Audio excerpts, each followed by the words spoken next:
मालदा के गाजोल निवासियों को जल्द मिलेगा बस डिपो। सांसद सुखेंदु शेखर रॉय ने दिए 1 करोड़ रुपए। लोकसभा चुनाव से पहले मालदा के गाजोल निवासियों को बड़ी खुशखबरी मिली है। गाजोल की नया बस डिपो मिलने जा रहा है। राज्यसभा सांसद सुखेंदु शेखर रॉय ने गुरुवार को एक वीडियो संदेश के माध्यम से बस डिपो की घोषणा की है। उन्होंने सांसद निधि से 1 करोड़ रुपए देने की घोषणा की। उन्होंने दावा किया है कि पैसा प्रशासन को भेज दिया गया है। इधर प्रशासन का दावा है कि गाजोल में बस डिपो के निर्माण के लिए राज्य PWD विभाग की ओर से जमीन देखी गई है। उनके मुताबिक गाजोल वासी लंबे समय से बस डिपो की मांग कर रहे हैं।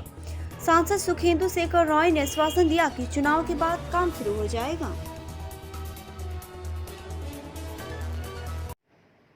আমি রাজ্যসভার সাংসদ সুখেন্দু শেখর রায়, মালদার ভূমিপুত্র। মালদাবাসীর কাছে একটি আনন্দ সংবাদ পৌঁছে দিতে চাই। সুখবর যে আমাদের মাননীয় মুখ্যমন্ত্রী মমতা বন্দ্যোপাধ্যায় মালদা জেলার জন্য আরেকটি বাস ডিপোর কথা ঘোষণা করেছিলেন। তার সেই কথা অনুযায়ী আমার সাংসদ তহবিল থেকে আমি 1 কোটি টাকার সুপারিশ করি এবং সেই 1 কোটি টাকা মালদায় বাস ডিপো তৈরির জন্য মালদা জেলা প্রশাসনের কাছে ইতিমধ্যে পৌঁছে গেছে।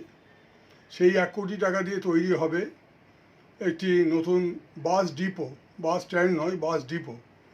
এবং আপাতত গাজলে 2টি জায়গা, সরকারি জায়গা চিহ্নিত করা গেছে। জেলা প্রশাসন প্রচেষ্টা চালাচ্ছেন যাতে ভোট মিটে গেলেই সেই কাজ শুরু করা যায়। এরপরেও দক্ষিণ মালদাতে এবং উত্তর মালদাতে আরও 2টি বাস ডিপো তৈরির পরিকল্পনা আছে। আপাতত গাজল দিয়ে শুরু, এবং এই উপলক্ষে আমি মালদাবাসীকে অভিনন্দন জানাই যে আপনারা একটি নতুন বাস ডিপো পেতে চলেছেন গাজলে।